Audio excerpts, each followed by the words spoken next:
মা যশোদা যখন কৃষ্ণের পিছনে ছুটছিল, সে কৃষ্ণকে ধরবে, তখন কৃষ্ণ ধরা দেয়নি।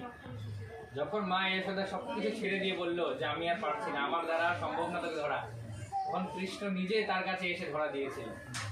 এখানে ভক্তের প্রসঙ্গ এটাই যে আমরা যতক্ষণ না আমি শব্দটাকে ছাড়বো, ততক্ষণ আমরা নিজের এই পিছনে দৌড়াবো। আমরা কি করি যে আমি শব্দটার জন্য আমরা সব কিছু করে থাকি। আমি জন্য আমার বাড়ি তৈরি করবো জন্য আজকে আমি পুরো পরিশ্রম করতে দৌড়ে তো সারাদিন রাত একদম দৌড়াতে আছি। তো যখন আমি এইটাকে ছেড়ে দিব, যখন আমরা সব কিছু ছেড়ে দিব, তখন ভগবান আমাদের কাছে নিজে ধরা দেবে। কিন্তু আমরা এটা বুঝতে পারি না। আমরা ভাবি যে পিছনে দৌড়াচ্ছি এটা করলে হয়ে যাচ্ছে, কিন্তু সেটা না। আমরা যতক্ষণ না নিজেকে সমর্পণ করছি যে আমার দ্বারা সম্ভব না, এই ভগবান তুমি এবার আমারটাকে দেখে নাও, কিন্তু আমরা এটা করি না। আমরা আমাদের মধ্যে যে আহম, যেটা বলে আমি, এটা হচ্ছে বর্তমান এই কলিযুগের মধ্যে সবচেয়ে যাকে বলে রাক্ষস।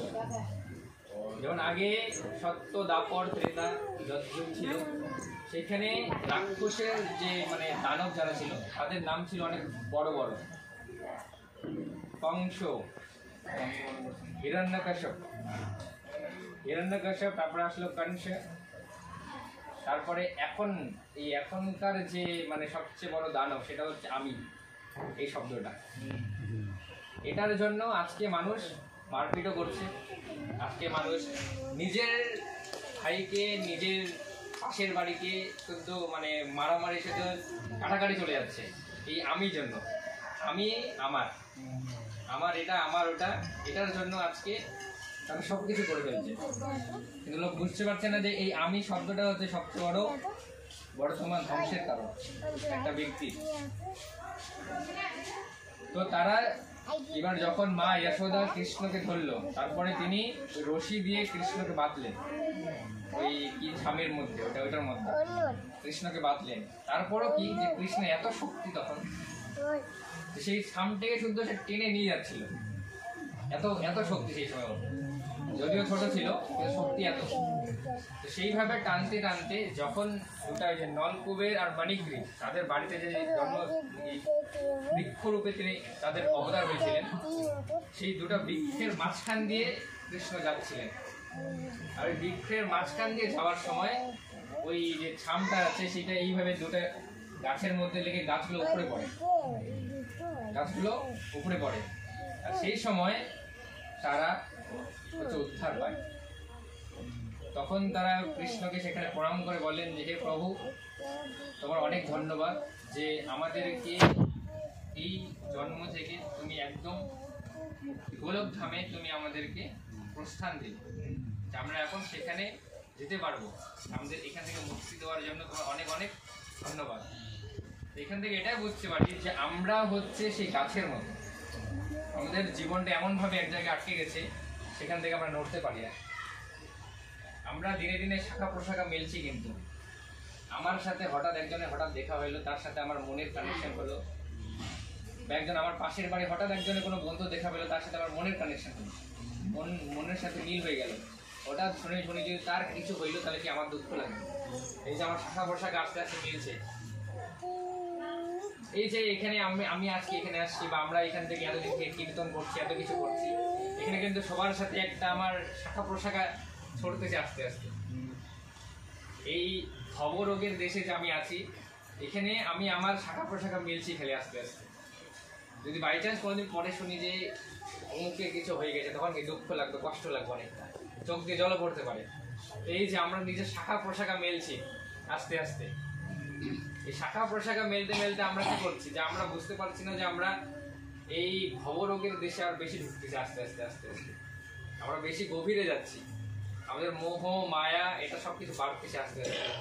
সবকিছু আমরা অল্প ইনভেস্ট করি একটা লোকের মধ্যে। যেমন ধরে নাও, একটা মানুষের বাড়িতে একজনের সাথে আমার চেনা পরিচিত, যখন এক ব্যক্তির সাথে আমাদের চেনা পরিচিত, সেই ব্যক্তির সাথে ওর ফ্যামিলিরও আমাদের একসাথে চেনা পরিচিত। ফ্যামিলির যদি বাই চান্স কারো কিছু হয়, তাও আমাদের দুঃখ লাগবে। সেই এক ব্যক্তির থেকে আস্তে আস্তে কি এটা ছড়াচ্ছে। তো সেইভাবেই যে আমাদের এই কার্তিক মাস এইটাকে বলা হয় দামোদর মাস। কৃষ্ণ সেই রশিকে বলা হয় দামোদর, যেটা যে বাদ ছিল তাকে যশোদা মা। কৃষ্ণ কিভাবে এই দুজনকে তাদের যে জন্ম ছিল, যে তুমি কি বলো এটাকে বাংলায় সাপ, সেটা থেকে কিভাবে তাদেরকে রক্ষা করলো, সেইভাবে আমরা যে এই মানব জীবনে আছে আমরা কিভাবে এই মাসে বলা হয় যে এই মাসে এই যত 12 মাস আছে 12 মাসের মধ্যে এটা হচ্ছে খুব ইম্পর্টেন্ট। আর এটার নাম কার্তিক মাস হওয়ার আরেকটা কারণ হচ্ছে আমাদের যে রাধা রানী আছে, কৃতিকা দেবী যার নাম, তার নাম কিন্তু কৃতিকা, অনেক নাম আছে, শ্রীজি আছে, অনেক আছে, তার মধ্যে কৃতিকা তার নামে রাধা রানী। আর সেই কারণে এই মাসের নাম কার্তিক মাস। আর এটাকে বলা হয় রাধা রানীর মাস, যে এই গোটা ব্রহ্মাণ্ড যার পায়ের ধুলা পাওয়ার জন্য মানে একদম ব্যস্ত, একদম কান্না করছে গোটা ব্রহ্মাণ্ড, সে রাধা রানীর চরণী পাওয়ার জন্য, ধুলা পাওয়ার জন্য সে কান্না করছে। কত পাওয়ারফুল! ওই জন্য একটা ভালো কথা আছে যে রাধা কৃষ্ণ দুজনের মধ্যে কোনো ভেদ নেই। রাধা কৃষ্ণ দুইটা শরীর শুধুমাত্র, কিন্তু সোল একটাই। ওর জন্য বলে যে আমাদের এই বডির মধ্যে যে নারী আছে, এই নারী আর বাহ্যিক যে নারী আছে দুটা একই। এই নারী না হলে আমরা চলবো না, ওই নারী না হলে আমাদের সংসার চলবে না, ওই নারী না হলে পৃথিবীতে কৃষ্ণ আসতো না। সেই জন্য তো মেয়ে ছেলে বুঝে না সেই নারী না হলে কৃষ্ণ আসতো না। তো দুটার মধ্যে অনেক ইম্পর্টেন্স আছে, খুবই গুরুত্ব দুটা, কিন্তু আমরা বর্তমান সেটা বুঝি না। যেমন আমাদের এখানে মানে আমাদের গীতার মধ্যে বর্ণিত আছে যে অর্ধাঙ্গিনী, অর্ধাঙ্গিনী মানে অর্ধ অংশ, যে যদি স্বামী হয় অর্ধেক, তার যে স্ত্রী হবে সেও হবে অর্ধেক, তাহলে দুজনে মিলে পূর্ণ অর্ধাঙ্গিনী। আর স্বামী এটার মানে এখানে বলছে যে স্বামী আমার স্বরূপ, মানে পত্নীর স্বরূপ হবে হচ্ছে তার স্বামী, কিন্তু আমরা বর্তমান সেটা বুঝি না। তো তারা কিভাবে এখানে বর্ণিত আছে যে তারা কি কৃষ্ণের ছোঁয়ায়, শুধুমাত্র কৃষ্ণের ছোঁয়া তো না, মানে ওর জাস্ট কি বলে ওই স্বামের ছোঁয়া, তার সাথে যে কানেক্ট হয়ে আছে। বলা হয়েছে যে আমাদের সবচেয়ে বেশি নাম করতে হবে, সবচেয়ে বেশি কীর্তন করতে হবে, গীতা শ্রবণ করতে হবে, ভাগবত শ্রবণ করতে হবে, ভক্ত সঙ্গ করতে হবে, সৎসঙ্গ করতে হবে, তাহলেই আমরা এই মাসে সমস্ত কিছু। বলা হয় যে 12 মাসে যত পাপ করা হয় এই মাসে গিয়ে শেষ করা। কিন্তু যেই ব্যক্তিটা আমার খুব সুন্দর একটা মানে এটা হচ্ছে ভাগবতমের মধ্যে আছে, গীতার মধ্যে নেই, যে এক মুচি ছিল, ঠিক আছে, একজন ছিল মুচি, একজন ছিল ব্রাহ্মণ। আমারটা খুব ভালো লাগে যে একজন মুচি ছিল, একজন ব্রাহ্মণ ছিল। তো মুচি আর ব্রাহ্মণ তারা প্রায় মানে পাশাপাশি বাড়ি। তো ব্রাহ্মণ তো উচ্চ কুল সবসময়, মুচি তো নিচু কুল। একদিন নারদ মুনি যাচ্ছিলেন বৈকুণ্ঠ ভগবানের দর্শন করতে। এবার মুচি জিজ্ঞাসা করে, না সরি, ব্রাহ্মণ প্রথমে জিজ্ঞাসা করে যে তুমি বৈকুণ্ঠ যাচ্ছ, ভগবানকে জিজ্ঞাসা করো যে আমি মোক্ষ লাভ কবে করব, আমি কবে ভগবানের ধামে আশ্রিত পাবো, আশ্রয় পাবো। তো ঠিক আছে আমি যাচ্ছি, যেহেতু জিজ্ঞাসা করে নেব। তারপরে নারদ মুনি আরো এগিয়ে যান। তারপরে এবার ওই মুচির দেখা পান যে জুতা সেলাই করে, নিচু ধর্ম। তিনি এবার জিজ্ঞাসা করেন যে তুমি এবার ভগবানকে জিজ্ঞাসা করবে যে আমি কবে মোক্ষের লাভ করবো। তখন ডান্ডু বলবেন ঠিক আছে আমি যাচ্ছি, তো বলে জিজ্ঞাসা করবো। এবার নারদ মুনি চলে গেলেন বৈকুণ্ঠে। বৈকুণ্ঠে যাওয়ার পর এবার নারদ মুনি জিজ্ঞাসা করলেন ভগবানকে। তারপরে ভগবান সবকিছু উত্তর দিয়ে দিল। এবার নারদ মুনি রিটার্ন আসছে, ঠিক আছে। রিটার্ন আসার পর এবার ব্রাহ্মণ প্রথমে জিজ্ঞাসা করে, নারদ মুনি বলেন ভগবান কি বললো আমাকে যে আমি কবে ভগবানের ধাম মানে প্রাপ্ত হব, যেতে পারবো, কোন জন্মে, এই জন্মে না আরো কত জন্ম নিতে হবে। এবার ভগবান তখন নারদ মুনি তখন বললেন যে তোমার এখনো 100 বছর মতো আছে, মানে সরি 100 না 100 জন্ম মতো আছে যে তুমি 100 বার জন্মের পর তুমি ভগবানের ধাম যেতে পারবে বা তুমি সেখানে আশ্রয় পাবে। তারপরে ঠিক আছে, এবার সেই সময় ওইখানেই ওই মুচি আসে, ঠিক আছে। এবার মুচিকে বলে যে তোমার তো অনেক এখনো লাখ লাখ জন্ম আছে তোমার ভগবানের কাছে যেতে, ঠিক আছে। এবার তখন দুইজনে আছে ওখানে, মুচিও আছে ব্রাহ্মণও আছে। তো এবার ব্রাহ্মণ যে আছে নারদ মুনি বলছেন তোমরা জানো যে আমি যখন সেখানে গিয়েছিলাম বৈকুণ্ঠে তখন ভগবান কি করছেন, তখন এই ব্রাহ্মণ বলেন যে আমি জানি, বলেন এবার কি বলছে এখন কি করছে ওখানে আমি কিভাবে জানবো। নারদ মুনি বললেন যে তিনি একটি সুই যে আছে আমাদের একদম সরু সুইগুলো থাকে না, সেই সুইয়ের মধ্যে দিয়ে একটা হাতিকে পারাপার করছিলেন। হাতি ওই সুইয়ের এইটুকু ইয়ে দিয়ে পারাপার হচ্ছিল, তিনি এটা করছিলেন। তখন ব্রাহ্মণ বলছেন যে এটা কিভাবে সম্ভব, ঘোড়া দিয়া কোনো সম্ভব না, এইটুকু একটা সুইয়ের মধ্যে দিয়ে এত বড় বিশাল বড় হাতিকে নিয়ে তিনি পারাপার করছিলেন, এটি কোনো সম্ভব? ওই যে না এটা তো আপনি কি কথা বলছেন নারদ মুনি, যে আমার তো বিশ্বাস হচ্ছে না।